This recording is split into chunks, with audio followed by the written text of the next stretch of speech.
Okay, ఒక్క నిమిషం శాశ్వతరావు గారు, ఎందుకంటే పరమేశ్వర్ గారికి ఆయన ఒపీనియన్ చెప్తారు సార్. ఏంటి అది ఒక విషయం ఏంటంటే, సరే మాట్లాడడానికి ఏముందండి, బంగ్లాదేశ్ ఏంటి, రేపు పొద్దున్న మయన్మార్, మాల్దీవ్స్, మారిషస్ అందరూ మాట్లాడతారు, మాట్లాడడానికి ఏముంది. కానీ బంగ్లాదేశ్ కేపబిలిటీస్ అంటే ఒక విషయం. యూనిస్ గారు మేధావి అన్నారు, ప్యానెల్లో ఆయన ఉన్నారు, శేషాద్రిరావు గారు అన్నారు. నా ఉద్దేశం, నేను I read enough about Yunus Khan and Yunus and Mohammad Yunus and all that. మేధావి కాదు, ఏమీ లేదు, తొక్క లేదు, తోటకూర లేదు. He's been propped up by USA from a long time అండి. He's been propped up by USA. He's been funded by USA. ఆయన మైక్రో ఫైనాన్సింగ్ మోడల్ కూడా it's an idea by deep state. ఆయన జస్ట్ ఒక కీలు బొమ్మ, USA నించోబెట్టిన కీలు బొమ్మ. 12 ఏళ్ళ నుంచి వాళ్ళు యుఎస్ఏ వర్కౌట్ చేస్తున్న, బంగ్లాదేశ్ లో వర్కౌట్ చేస్తున్న లార్జర్ ప్లాన్ లో ఒక కీలు బొమ్మ ఆయన. లేకపోతే ఆయన పొలిటికల్ కేపబిలిటీస్ ఏంటి, ఆయన పొలిటికల్ లీడర్షిప్ కేపబిలిటీస్ ఏంటి, ఆయన వచ్చి బంగ్లాదేశ్ టేక్ ఓవర్ చేయడానికి? It's very simple. ఆయనకి అవార్డ్స్ వచ్చిన సిరీస్, ఆయనకి మైక్రో ఫైనాన్సెస్ వచ్చిన సిరీస్, ఆయన ఫండింగ్ ఎక్కడి నుంచి వస్తుంది, మీరు అవన్నీ చూసారంటే మొహమ్మద్ యూనిస్ ఏమి మేధావి కాదు, యుఎస్ఏ స్పాన్సర్ చేసి నిలబెట్టిన కీలుబొమ్మ మాత్రమే. సో ఆయన గవర్నమెంట్ అంటే నాకు తెలిసినంత వరకు, నా నాలెడ్జ్ ఉన్నంత వరకు ఆయన లేదు. ఆయన గవర్నమెంట్ లో ఒక ఆయన ఎవరో అన్నారు, ఇట్లా చికెన్స్ ని కట్ చేద్దామని. రమ్మనండి, పోయినందుకు రమ్మనండి. మన ఇండియన్ ఆర్మీలో ఒక డివిజన్ వదిలేమంటే బంగ్లాదేశ్ ని వారం రోజుల్లో నేలమట్టం చేస్తుంది. అది మన ఇండియన్ ఆర్మీ కేపబిలిటీ, మన డిఫెన్స్ ఫోర్సెస్ కేపబిలిటీ. ఇప్పుడు చూసారు కదా, పాకిస్తాన్ ఇంకా ఇండియన్ ఆర్మీ మొబిలైజ్ కాకుండానే మోకాళ్ళ బేరంకి వచ్చింది పాకిస్తాన్. ఆర్మీ మొబిలైజేషన్ కానే కాలేదండి, ఆర్మీ వెయిట్ చేసింది ఇంకా ఛాన్స్ కావాలని.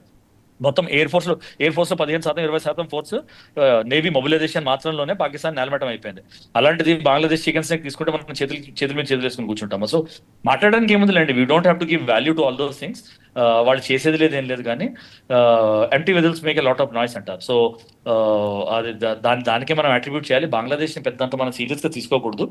Only thing we should be concern about is Bangladesh నుంచి ఇన్ఫ్లక్స్ అయ్యే రెఫ్యూజీస్ గురించి. అలాంటి సిచ్యువేషన్ మనం ఈ బలూచిస్తాన్ నుంచి కానీ, ఖైబర్ పఖ్తూన్వా నుంచి కానీ, లేకపోతే పిఓకే నుంచి కానీ రానియకూడదు అనేది ఒక థాట్ మనకి చాలా జాగ్రత్తగా ఉండాలి. ఏంటంటే ఇండిపెండెంట్ నేషన్ క్రియేట్ చేసేస్తాం, బలూచిస్తాన్ లోనూ లేకపోతే ఖైబర్ పఖ్తూన్వాని సపరేట్ చేసేస్తాము, సింధుని సపరేట్ చేసేస్తాము, పంజాబ్ని సపరేట్ చేసేస్తాం.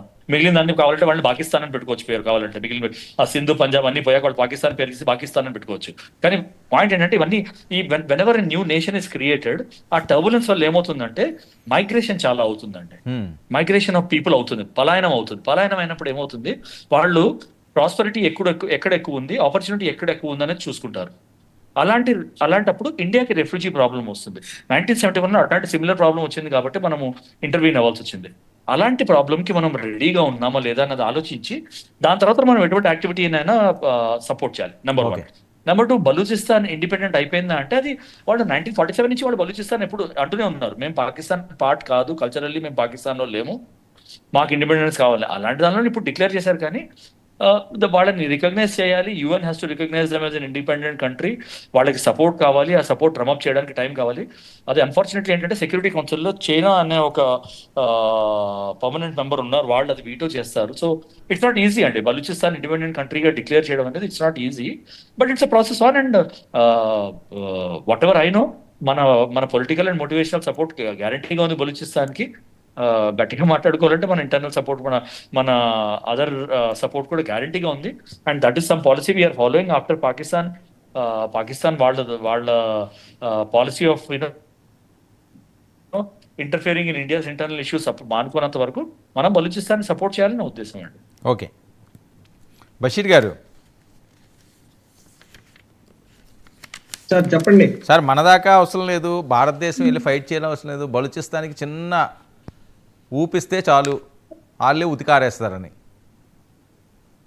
ఖచ్చితంగా ఊపు ఇచ్చి తీరాల్సిందేనండి. బలూచిస్తానికి కానీ, పఖ్తూన్ రాష్ట్రానికి కానివ్వండి, అక్కడ జరుగుతున్న ఈ వేర్పాటువాద ఉద్యమాలకు ప్రత్యక్షంగా కాకపోయినా సరే పరోక్షంగా మనం తప్పనిసరిగా వాళ్ళకి ఊతం ఇవ్వాల్సిందే.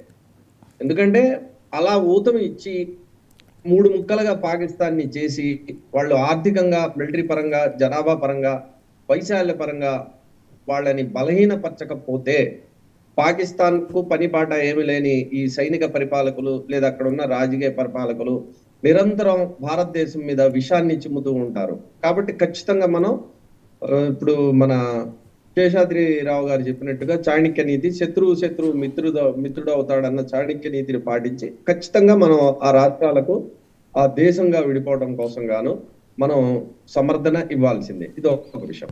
ఇంకా రెండవ విషయం వచ్చేసి, ఇప్పుడు ఈ భారత ఉపఖండంలో ఈ అస్థిరత